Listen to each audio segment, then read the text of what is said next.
You're listening to the Actors Resource with Alice Kwan, a podcast for actors and improvisers with interviews from entertainment industry experts. Our guest is Jill Eickmann, who is the artistic director of Leela, a holistic San Francisco-based improvisational theater and training center. She is also a producer and board member for the San Francisco Improv Festival and executive producer for Femproviser Fest, San Francisco's all-women's improv festival. Jill has directed over 100 original productions. She has taught her signature style of improvisation to thousands of improvisers of all ages and walks of life. She has directed many ensembles through Leela's Performing Improv Ensembles program. Most recently, she taught a 6-week private improv class to cast members of Disney's The Lion King Broadway tour. Jill was the founder of the 3-person improv ensemble Road Dogs, where she performed with Tony Award winner Dan Fogler and La Torello throughout New York City. She studied in New York and Chicago with some of the best from Upright Citizens Brigade Theater, the Second City, I.O., formerly known as Improv Olympic, Annoyance Productions, and Magnet Theater. Jill is also an in-demand psychotherapist who continues to research and teach the psychological implications and therapeutic benefits of improvisation. She enjoys facilitating workshops with San Francisco local startups, established companies, and business leaders to support a positive working environment while fostering boundless collective creativity. Past clients include the Clorox Company, Adobe, LinkedIn, Facebook, and Google, among others. So thank you, Jill Eickmann, for being a guest here on the Actors Resource Podcast. And can you tell us a little bit about how you got into improv? Yeah. So I was a theater kid growing up. My parents saw that I was a bit of a couch potato and watched a lot of TV, so they thought theater class might be good for me. Mm-hmm. So they enrolled me in some classes, and when you're a kid doing theater, a lot of what you do is improv games, you know? Yeah. Learning to be creative through a lot of these games. And I remember I was part of a class that actually, we developed our own play through a lot of our improv games, and that's what we performed rather than a scripted play that's already out there. So that was really fun and creative for me. I remember being a big part of the creative process of writing the play. And I think I was the star of the play too at that time. Definitely was this is my thing, you know? Yeah. So, through all of that, I definitely chose theater as my thing, and I got my degree in acting at University of Florida. Nice. And while there, I joined an improv group, and it just happened to be right place, right time. This was in the late 90s, where improv was kind of going through a big golden age nationally, you know? Mm-hmm. And improv festivals had just started. I think there was only 2 improv festivals back then. There was one in Chicago and one in Austin. And a bunch of the seniors, before I got involved in the improv group the year before, they brought back all these things they learned from some cool festivals they took from Chicago teachers. And this was a lot of long form and Harold and Del Close and Mick Napier were the teachers, and they brought back all this stuff. So, So I was learning all this Chicago style improv in college. And then a bunch of the group just grew tremendously. And I would really credit that to our teacher. She was just this amazing force. She was great with community building. Mm-hmm. And she was a great teacher. So I was part of this club, collective of improvisers. And then it everybody, bit the bug. And a lot of folks decided to make this their full-time career post graduation. So a lot of people moved to New York and LA. And I have a lot of friends now that are running their own theaters or are performers and teachers at Second City and I.O. So, us are this is my thing now, So that's been cool to see my friends and us kind of hold each other accountable to making this our passion and our full-time careers. Yeah. So that's kind of how I got involved in improv. Yeah. Are you still in contact with your friends from Florida that went on? Yeah. A lot of those folks are doing some really great stuff. There's a guy named Bill Arnett, who's a teacher in Chicago, who's a pretty well-known teacher at Improv Olympic, and he has his own private studio too. There's a guy named Jason Pardo, who works out of LA. Marla Caceres is also a teacher and performer with Second City. So, and she's an amazing writer too. So like, yeah, there's just a lot of us that are still connected and supporting one another. Yeah. That's really great. I love improv. I fell into it after I actually graduated from college, but it's so much fun. And I love that we have a similar background in terms of Truth and Comedy by Yeah. Charna Halpern, right? Like, that is like the Bible, I feel like. Yeah, definitely. What kind of improv do you currently do now? And Yeah. you're doing this full time, improv Yeah. full time. Yes. So part of being able to do that full time is like, running your own company. So Awesome. my husband and I started this company. It's called Leela, which means play in Sanskrit. Mm-hmm. We started it back here in the city in 2003. And we have a holistic perspective to improvisational theater training. So in that, I just really believe that improv can be a way of life as well as like craft for acting and performing the art of improvisation in itself. It covers all of those things. So I think it can, in that sense of being a holistic improv training center, I really believe that you can make the improv training what you want it for. So whatever your goals are, whatever that means, I want to be a better actor or I just want to be a better person, personal goals, it can help you. So that's our training center. So that's how I'm able to do it full time is we run a business, we teach classes, we perform, I also do a lot of corporate team building as well. Yeah. So that's how I do it. Nice. Yeah. What about others? Like, what if somebody loves improv, but they don't want to create a theater? So I guess the first question is, Yeah. what's your advice for someone who's new to improv and is just, maybe scared or they don't know what to expect? So are you saying that they want to do that as their job or they just want to try an improv class? Yeah. So the first question is about somebody who's brand new who doesn't even know if they like improv yet.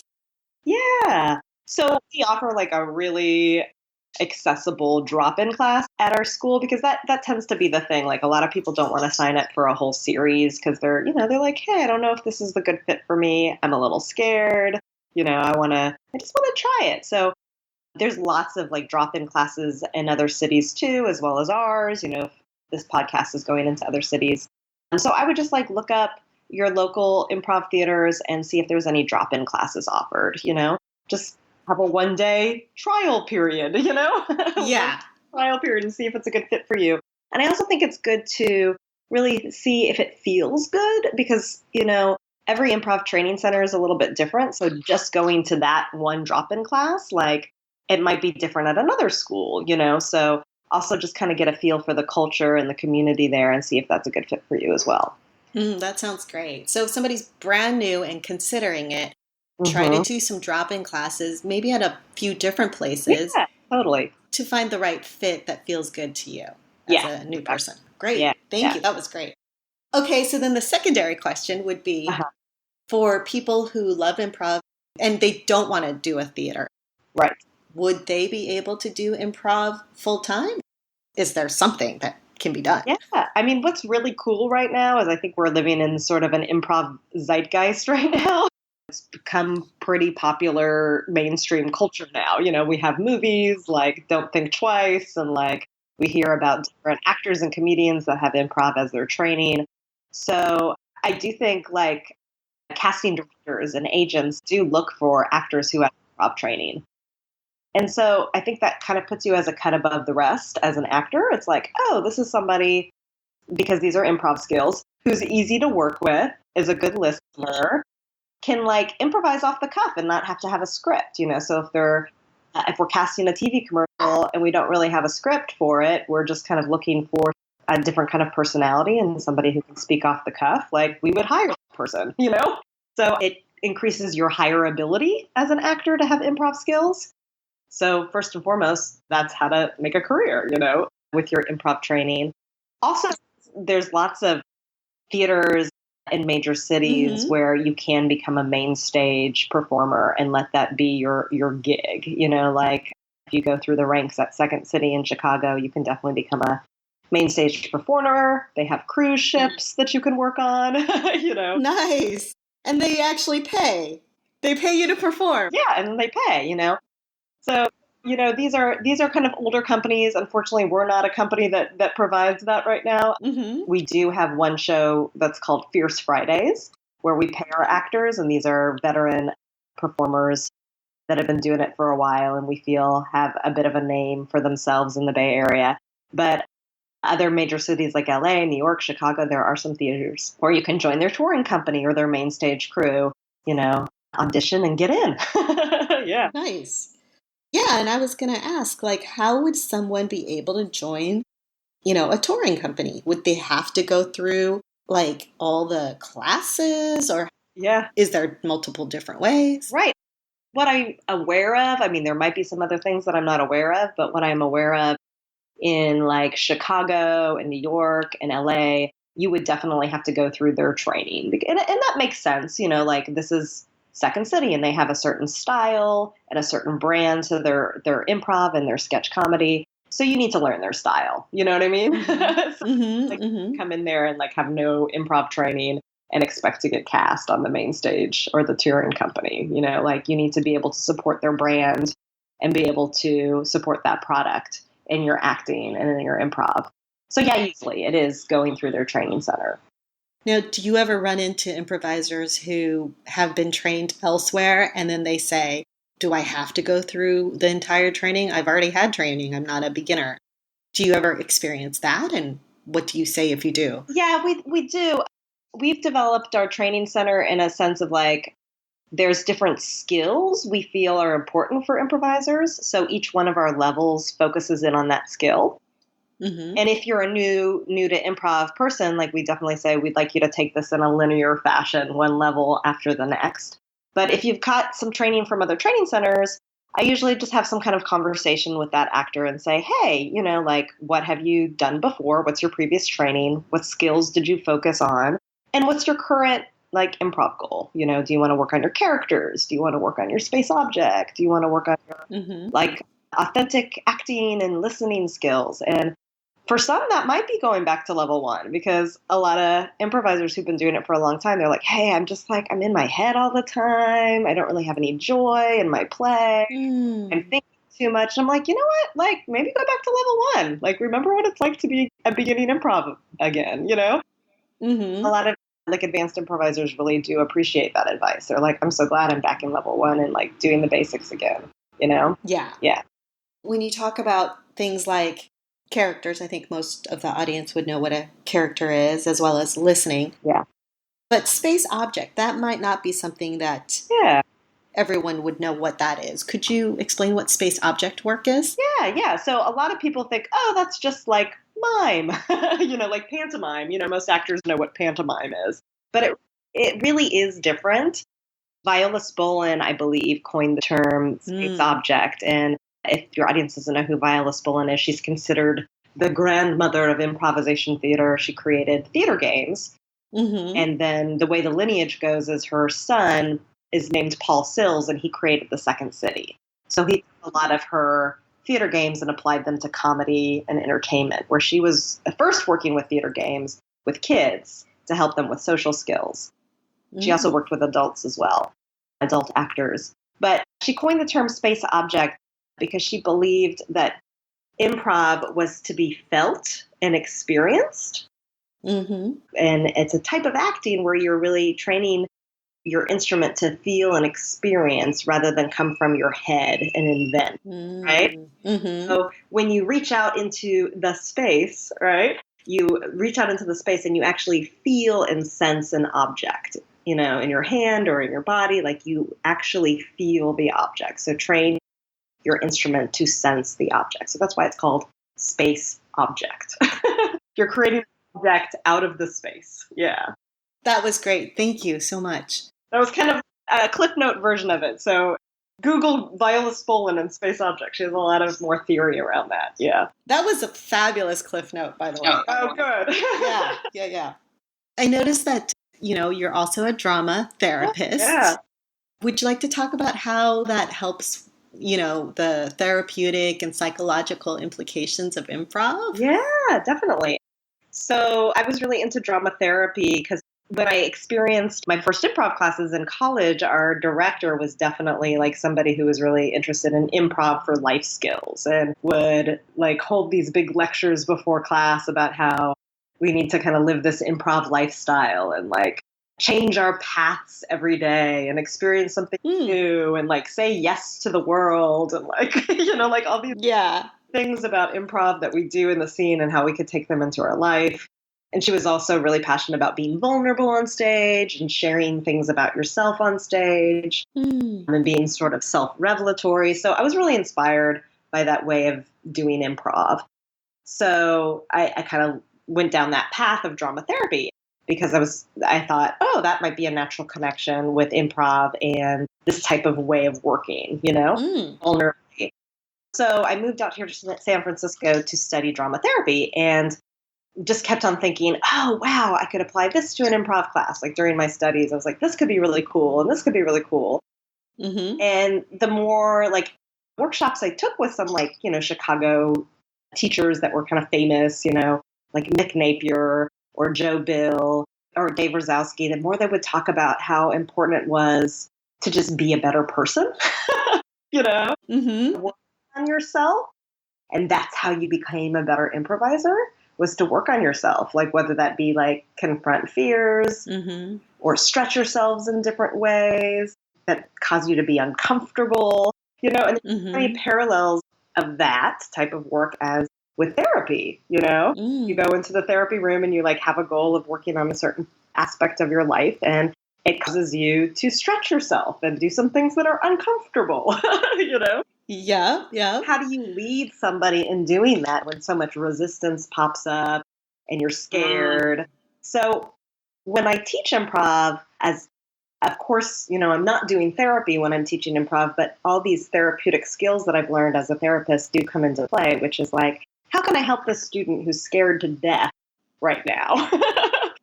Whatever it might be, being on stage for the first time or worried about what they're going to say, if it's good enough, if it's right. How do I help them to play in spite of their fear?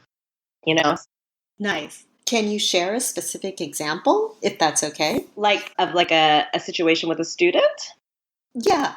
Or how the improv is used in drama therapy where you can cite a kind of like before and after. Yeah.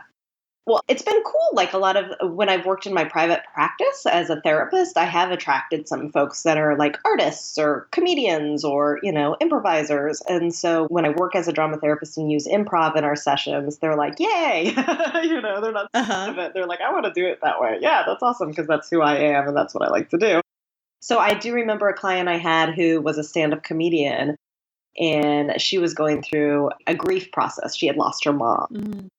We would use a lot of like improv in our sessions of like, reflecting back on experiences with her mom. We were able to like time travel, with the power of improv and like to pretend that mom was in the room and like speak to her, things like that. Yeah. So all those things that are really important in the grief process of like remembering moments with the person that you lost and being able to say the things that you wish that you could have said when they were alive. All those things are important therapeutically in grief. We could do with the power of improv, and play. Yeah. Yeah, that was great. Thank you. Yeah, you're welcome.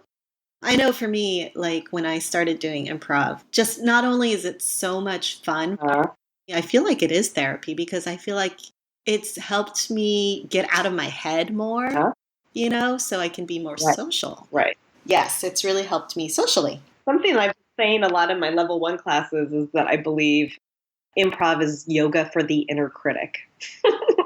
I like that. That's great. We should coin that.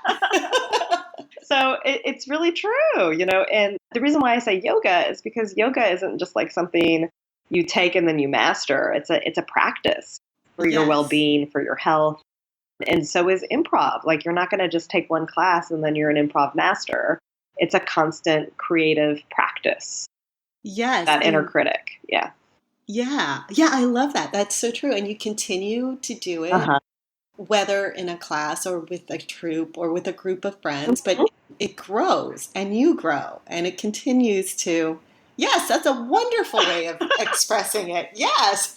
And then I think coming back to your audience, the people who are listening, which are actors, like I found that as an actor when I was going through college, just as a scripted actor, it was like there's really the reason why I loved my improv class was there was really no place as a scripted actor to like work out. Like dancers have their classes that they go to all the time and they go back to the bar, ballet dancers go back to the bar and they do their routines and they hone their instrument and their craft in that way. But actors don't have that, They cast in a show and learn their lines and do a play. So like, what's the creative practice for an actor? And I really believe that to be improv. Yeah. And I feel like improv helps the actor be more free when they do scripted work. Yeah. And imagination as well. Exactly. It's like you're training your muscles to be a better instrument as an actor and becoming more creatively limp. Yeah. I want to say thank you so much for being our guest. Sure. And before you go, can you just tell us a little bit more about your company, any upcoming events that, you might want to share? Yeah. On a consistent basis, we do shows every Friday and Saturday night at the Exit Theater in San Francisco, downtown San Francisco. So you can always catch a show 8 o'clock Friday or Saturday night. And then we have classes. I think we probably about 16 to 18 classes a week. Woo! Which is awesome, but a lot of work.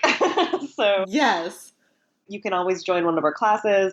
And then we have our drop-in classes every Monday and Thursday night. So like I spoke about that, if you just want to just put your little toe in the improv pond and see if it's a good fit for you, you can come to that. That's great. Yeah. And how much are your classes and what's your website or phone number so people can contact you? Yeah. Our website is Leela, Leela -SF. So like a little hyphen, -SF.com. And our prices, our drop-in class, it's about like $15 online if you pay online, and then it's $20 at the door. So if you want to definitely reserve your spot, you could do that for a little bit of a cheaper price online. But if you're not sure and you think you might cancel, come with cash at the door. Yeah. And how long are your drop-in classes? They're just 2 hours from 7 to 9. That takes place at the San Francisco Chronicle building. Nice. Yeah. That's a great deal. Yeah. That's great. Yeah. All right. Well, thank you so very much, Miss Jill Eickmann, the Artistic Director of Leela, for being our guest. Thanks so much.